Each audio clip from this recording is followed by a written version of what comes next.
আমাদের সচিবালয়ে যারা আগুন দিচ্ছেন প্রকৃতপক্ষে শেখ হাসিনাকে বাঁচাবার এবং দুর্নীতিপরায়ণ তৎকালীন এমপি মন্ত্রী তথাকথিত ইউনিয়ন পরিষদের একজন চেয়ারম্যান, তাদের ইউনিটের একজন সভাপতি পর্যন্ত হাজার কোটি টাকার যে দুর্নীতি করেছেন তার দলিল দস্তাবেজ যার সচিবালয়ে সংরক্ষণ ছিল, এগুলোকে পুড়িয়ে দিয়ে তারা শেখ হাসিনা সহ তাদের দোসরদের রক্ষা করতে চান। যেই দোসররা এই কাজে সম্পৃক্ত হয়েছেন কান খুলে শুনে রাখুন, এই সমস্ত কাগজ পুড়িয়ে ফেললেও 18 কোটি মানুষের দুই চোখ আপনারা অন্ধ করতে পারবেন না। তাদের সাক্ষীর বিনিময়ে বিচার হবে, ফাঁসির কাস্টে তাদেরকে ঝুলাতে বাধ্য করা হবে। এখন তো সচিবালয়ে কয়েকটা ফ্লোরে আগুন দিয়েছেন, বিগত 17 বছর আপনারা পেট্রোল ঢেলে ঢেলে বিভিন্ন বাসগুলোতে আগুন জ্বালিয়ে আমাদের ভাইদের, যাত্রীদের, বোনদের পুড়িয়ে দিয়ে বিরোধী দলের নামে মিথ্যা মামলা সাজিয়ে আমাদেরকে দমন করতে পারেন নাই। আপনারা আমাদেরকে আগুন দিয়ে দমন করতে পারবেন না। আগুন সন্ত্রাসী হিসাবে আপনি টেলিভিশনে বক্তৃতা করতেন, আর এদেশের 18 কোটি মানুষ জানতো ওই আগুন সন্ত্রাসের হোতা ছিল শেখ হাসিনা নিজে। এই আগুন সন্ত্রাসের মদতদাতা ছিল বাংলাদেশের বাইরের একটা গোয়েন্দা সংস্থা। এখনো আমরা দাবি করছি, জনগণ মনে করে সচিবালয়ে আগুন দেওয়ার পিছনে শেখ হাসিনা এবং তথাকথিত ওই গোয়েন্দা সংস্থার হাত রয়েছে। আসসালামু আলাইকুম ওয়া রাহমাতুল্লাহি ওয়া বারাকাতুহু। ভিন্ন ধর্মাবলম্বী যারা আছেন, আমরা আমাদের অন্তঃস্থল থেকে ভিন্ন ধর্মাবলম্বী ভাইদের প্রতি আন্তরিক ধন্যবাদ, কৃতজ্ঞতা, শুভেচ্ছা জানাচ্ছি। বাংলাদেশ জামাত ইসলামীর সকল প্রোগ্রামগুলোতেই আপনারা অত্যন্ত স্বতঃস্ফূর্তভাবে ভালোবাসা নিয়ে, আবেগ নিয়ে এবং বাংলাদেশ জামাত ইসলামের প্রতি আপনাদের সহানুভূতি নিয়ে একটি পরিবারের মতো করে বাংলাদেশকে গড়ে তোলার লক্ষ্যে আপনারা আমাদের পাশে এসে দাঁড়ান এবং এই প্রোগ্রামগুলোকে আপনারা উৎসাহিত, উজ্জীবিত করেন। আপনাদের প্রতি আন্তরিকভাবে কৃতজ্ঞতা, ধন্যবাদ জ্ঞাপন করছি। আইন শৃঙ্খলা রক্ষাকারী সম্মানিত সদস্যবৃন্দ যারা কষ্ট করছেন, সে সমস্ত আইন শৃঙ্খলা রক্ষাকারী সদস্যবৃন্দের প্রতিও আন্তরিক অভিনন্দন এবং শুভেচ্ছা, ধন্যবাদ জ্ঞাপন করছি।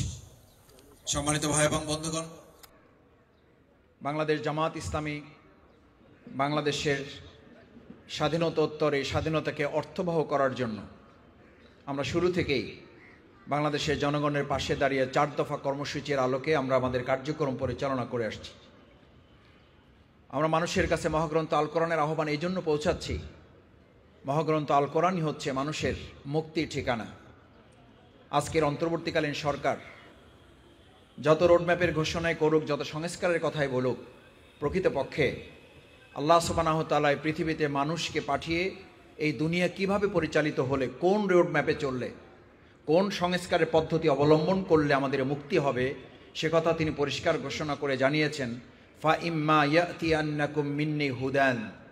আমি তোমাদেরকে একটা রোডম্যাপ দিয়ে দিলাম, আমি তোমাদেরকে সংস্কারের একটা পথ এবং পদ্ধতি তোমাদেরকে দিয়ে দিলাম।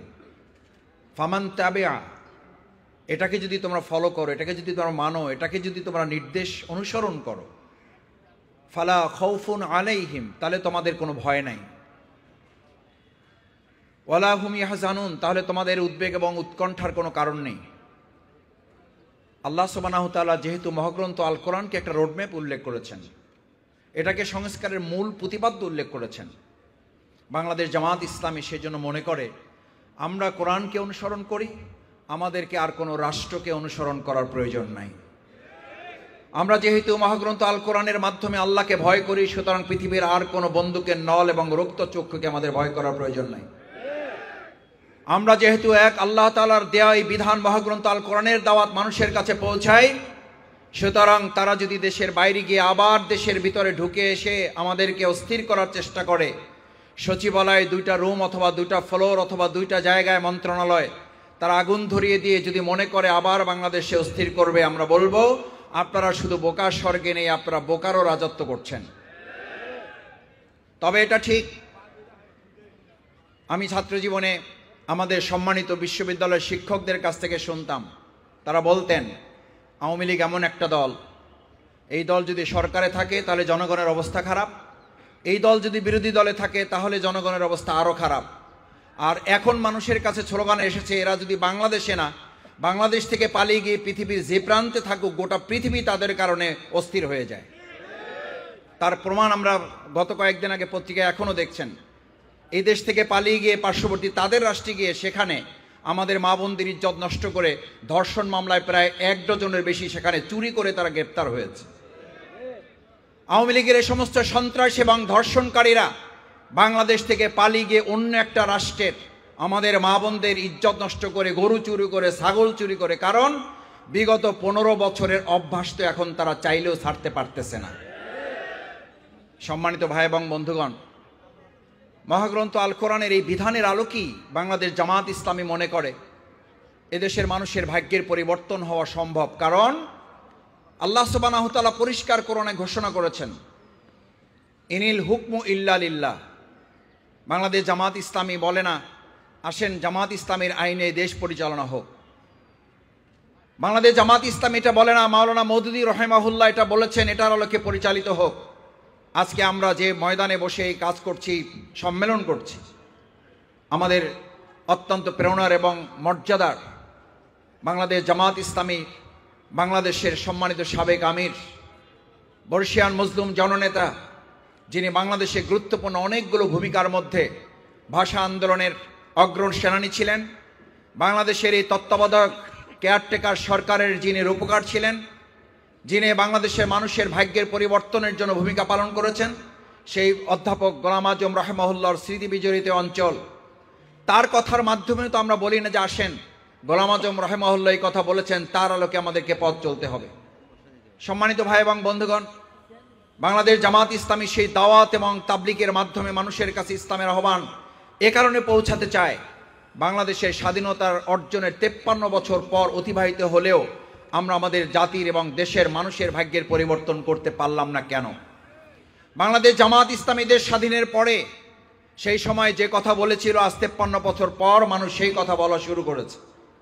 আমরা আমাদের বাংলাদেশকে একটি দেশ থেকে স্বাধীন করে আরেকটি দেশের খপ্পরে পড়লাম। সেখান থেকে আজ আমাদের এই তরুণ ছাত্র জনতা এখন সে কারণে স্লোগান দেয়, ঢাকা না দিল্লি, ঢাকা ঢাকা। আমাদের এই সময় সবচেয়ে গুরুত্বপূর্ণ 3টা স্লোগান ছিল, তার মধ্যে একটা স্লোগান হচ্ছে এই, ঢাকা না দিল্লি, ঢাকা ঢাকা। কেন এই স্লোগান তুলতে হলো? এই স্লোগান বাংলাদেশ জামাত ইসলামী সেই স্বাধীনোত্তর সময় তুলেছিল। আমরা এই দেশের মানুষকে সতর্ক করে বলেছিলাম যে স্বাধীনতা আমরা অর্জন করেছি মূলত আমরা বাঘের পিঠ থেকে সিংহের মুখের মধ্যে পড়েছি। সিংহের মুখের মধ্যে পড়ার কারণেই বিগত 17 বছরের সরকার বাংলাদেশকে একটা অঙ্গরাজ্য বানানোর অংশ হিসাবে শেখ হাসিনা বাংলাদেশের প্রধানমন্ত্রী না হতে পারার ক্ষোভের কারণে সেই দেশের সরকার মাঝে মধ্যে আমাদের শেখ হাসিনাকে মুখ্যমন্ত্রী হিসাবে সম্বোধন করত। কারণ তারা জানতো এই শেখ হাসিনা বাংলাদেশের মানুষের নির্বাচনে নির্বাচিত প্রধানমন্ত্রী নন। তারা জানতেন চাপিয়ে দেওয়া একজন রাষ্ট্রনায়ক হিসেবে আমাদের উপরে তাকে বসিয়ে দেওয়া হয়েছে। সম্মানিত ভাই এবং বন্ধুগণ, বাংলাদেশ জামাত ইসলামী সেজন্য মনে করে আল্লাহর জমিনে আল্লাহর আইনের আলোকে যতক্ষণ পর্যন্ত সমাজ রাষ্ট্র পরিচালিত না হবে ততক্ষণ পর্যন্ত মানুষের প্রকৃত ভাগ্যের পরিবর্তন হবে না। আজ পররাষ্ট্রনীতির দিক থেকে যদি আমরা এই কথাটি ঘোষণা করতে পারি, আলা আলাহুল খালক ওয়াল আমর, সৃষ্টি যার, আইন চলবে তার, আমরা যদি এই কথা ঘোষণা করতে পারি, লা তাখশা ইল্লাল্লাহ, এক আল্লাহ ছাড়া আমরা কাউকে ভয় করি না, এই কথা যতক্ষণ পররাষ্ট্র মন্ত্রণালয় ঘোষণা করতে না পারবে ততক্ষণ আমাদের সীমান্তে আমাদের ভাই বোনদের হত্যা বন্ধ হবে না। যতক্ষণ পর্যন্ত আমরা এই কথা ঘোষণা করতে না পারবো সুদ এবং ঘুষ আল্লাহ হারাম করেছেন ততক্ষণ পর্যন্ত বাংলাদেশ অর্থনৈতিক সমৃদ্ধি অর্জন করতে পারবে না। আজ একটা কথা ফারহান ফায়েজের শহীদের পিতাকে সামনে রেখে বলতে চাই, শহীদের পিতারা আমাদের কাছে যে আবেদন করছেন, যে আহ্বান জানাচ্ছেন, অর্থনৈতিক সমৃদ্ধি অর্জনের একটা বাংলাদেশ, যতক্ষণ পর্যন্ত আমাদের ওই শহীদ সন্তানেরা যে স্লোগান তুলেছিল উই ওয়ান্ট জাস্টিস, আল্লাহর জমিনে আল্লাহর বিধানের আলোকে ন্যায়ের শাসন প্রতিষ্ঠিত করা না যাবে ততক্ষণ আমাদের এই শহীদের স্বপ্ন বাংলাদেশে পূরণ কেউ করতে পারবেন না। ভাই এবং বন্ধুগণ, অর্থনৈতিক সমৃদ্ধির জন্য তাই কোরআনে বর্ণিত সেই ঘোষণা আমাদেরকে দিতে হবে, আলা তাবজিরু, তোমরা অর্থনৈতিক ব্যয় থেকে, অপব্যয় থেকে তোমাদেরকে হেফাজত করো। আমরা বিগত দিনে উন্নয়নের নামে কি শুনেছি? আমাদের একটা পদ্মা সেতুতে যে দুর্নীতি করা হয়েছে, এই পদ্মা সেতুর দুর্নীতি টাকা দিয়ে আরো 3টা পদ্মা সেতু বাংলাদেশে তৈরি করা সম্ভব ছিল। আমাদেরকে উন্নয়নের রোল মডেলের কথা শোনানো হয়েছে। আসলে উন্নয়নের রোল মডেলের পরিবর্তে আমাদেরকে দুর্নীতির রোল মডেলে পৃথিবীকে পরিচিত করে দেওয়া হয়েছে। আমাদের সচিবালয়ে যারা আগুন দিচ্ছেন, প্রকৃতপক্ষে শেখ হাসিনাকে বাঁচাবার এবং দুর্নীতি পরায়ণ তৎকালীন এমপি মন্ত্রী তথাকথিত ইউনিয়ন পরিষদের একজন চেয়ারম্যান, তাদের ইউনিটের একজন সভাপতি পর্যন্ত হাজার কোটি টাকার যে দুর্নীতি করেছেন, তার দলিল দস্তাবেজ যার সচিবালয়ে সংরক্ষণ ছিল, এগুলোকে পুড়িয়ে দিয়ে তারা শেখ হাসিনা সহ তাদের দোসরদের রক্ষা করতে চান। যেই দোসররা এই কাজে সম্পৃক্ত হয়েছেন, কান খুলে শুনে রাখুন, এই সমস্ত কাগজ পুড়িয়ে ফেললেও 18 কোটি মানুষের 2 চোখ আপনারা অন্ধ করতে পারবেন না। তাদের সাক্ষীর বিনিময়ে বিচার হবে, ফাঁসির কাস্টে তাদেরকে ঝুলাতে বাধ্য করা হবে। সাথে একথাও পরিষ্কার বলি, সচিবালয়ে আগুন দিয়ে যদি কেউ মনে করেন এই অন্তর্বর্তীকালীন সরকার আর আমাদের জুলাই আগস্টের গণ অভ্যুত্থানের আন্দোলনের, বৈষম্য বিরোধী আন্দোলনের অকুতোভয় সৈনিকরা ভয় পেয়ে যাবে, তাহলে আপনারা বোকার স্বর্গে আছেন। কারণ আপনারা জুলাই আগস্টের গণ অভ্যুত্থান শুধু নয়, এখন তো সচিবালয়ে কয়েকটা ফ্লোরে আগুন দিয়েছেন।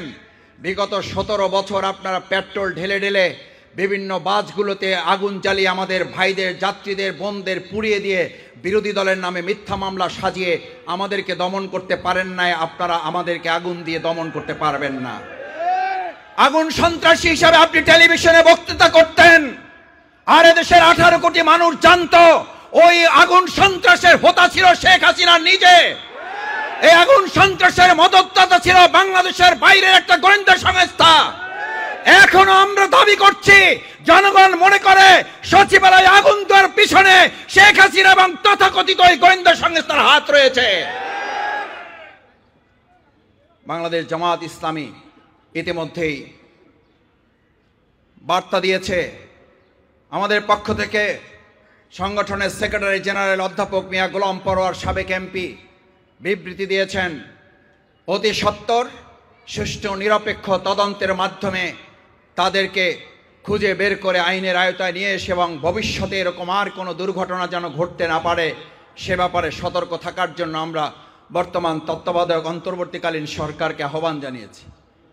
সম্মানিত ভাই এবং বন্ধুগণ, বাংলাদেশ জামাত ইসলামীর আরও গুরুত্বপূর্ণ 3টি কাজের মধ্যে আমরা সংগঠন, ঐক্য, জাতীয় ভিত্তিতে মানুষকে একত্রিত করে আমাদের এই প্রিয় মাতৃভূমি বাংলাদেশকে 2006 সালের 28শে অক্টোবর বিচ্ছিন্ন করে, জাতিকে বিভক্ত করে তারা যেভাবে এই দেশটাকে দখল করতে চেয়েছিল, সেদিন আমরা সীসাডালা প্রাচীরের মতো দাঁড়িয়ে থেকে আমাদের ভাইদেরকে হত্যা করা হয়েছে।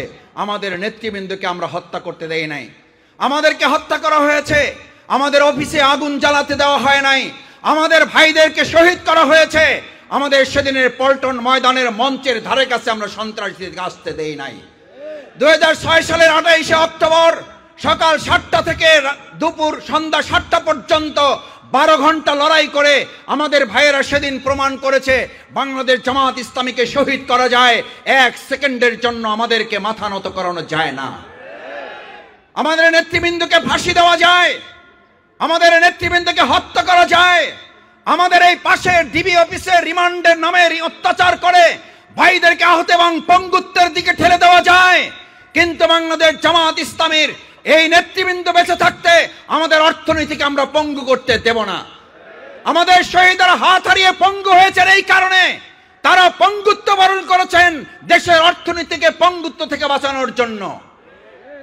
আমাদের অসংখ্য ভাই হাত এবং পা হারানো ভাইদেরকে যখন জিজ্ঞেস করা হয়েছে আপনার একটা হাত চলে গেছে, আপনার অনুভূতি কি, তিনি হাসি দিয়ে বলেছিলেন, আমার একটা হাতের পঙ্গুত্ব বরণ করার মধ্য দিয়ে বাংলাদেশের পঙ্গু অর্থনীতিকে যদি বাঁচানো যায়, আর একটা হাতও আমি দিতে প্রস্তুত আছি।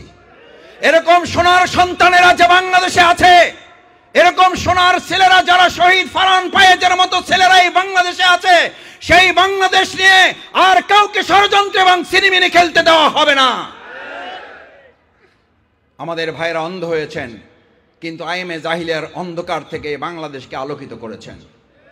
আমাদের ভাইয়েরা জীবন দিয়েছেন, কিন্তু আমাদের মৃত স্বাধীনতাকে তারা আবার নতুন করে উজ্জীবিত করে এখন মানুষ 1971 সালে স্বাধীনতা পর আবার নতুন করে বলতে শুরু করেছে আসলে আমাদের দেশ স্বাধীন হয়েছে 2024 সালের 5ই আগস্ট। আজকে আমাদের শহীদ পরিবারের পক্ষ থেকে যে দাবি উঠেছে, আমরা শুধু বলবো তাদের গেজেট প্রকাশ করে শেষ নয়, আমাদের প্রত্যেকটি শহীদ পরিবারকে সম্মান এবং মর্যাদার সাথে এই নতুন বাংলাদেশে বসবাস করার ব্যবস্থা তাদেরকে করে দিতে হবে। প্রত্যেক শহীদ পরিবারকে রাষ্ট্রীয়ভাবে সম্মান এবং মর্যাদার জায়গায় তাদেরকে উন্নীত করতে হবে। আহত এবং পঙ্গুত্ব প্রত্যেকটি পরিবারকে রাষ্ট্রীয়ভাবে তাদেরকে কোনো একটা আত্মকর্মসংস্থানের ব্যবস্থা করে দিতে হবে। আমরা এই কারণে এই কথা বলছি যে শহীদ এবং আহত পঙ্গুত্ব ভাইদের সামনে রেখে এই সুন্দর বাংলাদেশ বিনির্মাণ হলো, যদি তাদেরকে সম্মান এবং মর্যাদাবান করা না যায় তাহলে আওয়ামী লীগের মতো আমাদেরকেও ওই বিচারের কাঠগড়ায় দাঁড়াতে হবে। কারণ 71 সালের মুক্তিযুদ্ধকে আওয়ামী লীগ তাদের নিজেদের ব্যক্তিগত দলীয় এবং পারিবারিক সম্পদে পরিণত করেছিল, আর বাংলাদেশ জামাত ইসলামী বলছে 2024 সালের জুলাই আগস্টের গণ অভ্যুত্থানের শহীদ জামাত ইসলামী বা কোনো রাজনৈতিক দলের নয়। 2024 সালের জুলাই আগস্টের গণ অভ্যুত্থান কোনো একটা দল বা ব্যক্তির সম্পদ নয়। 2024 সালের জুলাই আগস্টের গণ অভ্যুত্থান এদেশের 18 কোটি মানুষের সম্পদেরকে সেভাবেই আমাদের কাজে লাগাতে হবে। আওয়ামী লীগ যেভাবে 71 এবং মুক্তিযুদ্ধকে বিতর্কিত করেছে, আওয়ামী লীগ যেভাবে 71 এবং মুক্তিযুদ্ধদের কলঙ্কিত করেছে, আগামী দিনে দেশের মানুষ 2024 সালের নতুন স্বাধীনতা যুদ্ধকে, মুক্তিযুদ্ধকে, নতুন প্রজন্মকে আর আমরা কাউকে বিতর্কিত করতে দেব না। সম্মানিত ভাই এবং বন্ধুগণ, তাই আসুন আমাদের এই সুন্দর মাতৃভূমি বাংলাদেশকে গড়ে তোলার লক্ষ্যে বাংলাদেশ জামাত ইসলামী সৎ লোকের শাসন, আল্লাহর জমিন, আল্লাহর আইন এবং একই সাথে আমরা সংস্কারের মাধ্যমে আমাদের দেশের মানুষকে আজ যদি ভালো জায়গায় নিতে হয় তাহলে শুধু সচিবালয় রক্ষার পাশাপাশি আমাদেরকে মাথায় নিতে হবে যে সমস্ত দোসররা আছে তাদেরকে চিহ্নিত করে গ্রেপ্তার করার পাশাপাশি সৎ, যোগ্য, দক্ষ, দেশপ্রেমিক অফিসারদেরকে বাংলাদেশ পরিচালনা বিভিন্ন জায়গায় এখনো বঞ্চিত করে রাখা হয়েছে। অতি সত্বর তত্ত্বাবধায়ক সরকার ইন্টারিম গভর্নমেন্টের কাছে আমরা আহ্বান জানাই, আজকের এই সম্মেলন থেকে উদাত্ত আহ্বান জানাচ্ছি, আমাদের সেই সৎ, যোগ্য, দেশপ্রেমিক সমস্ত নাগরিক যারা অফিসার হিসেবে বিভিন্ন জায়গায় পদবঞ্চিত আছেন তাদেরকে অতি সত্বর আসল জায়গায় বসিয়ে দেশ পরিচালনার জন্য আপনারা সংস্কার কাজ সম্পন্ন করুন। সে তাহলেই আমাদের ষড়যন্ত্রকারীরা বুঝতে পারবে এই বাংলাদেশকে আর কোনোভাবে ক্ষতিগ্রস্ত করা যাবে না। আসুন সেই সুন্দর বাংলাদেশ বিনির্মাণে আমরা প্রত্যেকের জায়গা থেকে ভূমিকা পালন করি, সেই প্রত্যাশা ব্যক্ত করে আমি আমার কথা শেষ করছি। আল্লাহ হাফেজ। বাংলাদেশ জিন্দাবাদ, বাংলাদেশ জামাত ইসলামী জিন্দাবাদ, রমনা থানা জিন্দাবাদ।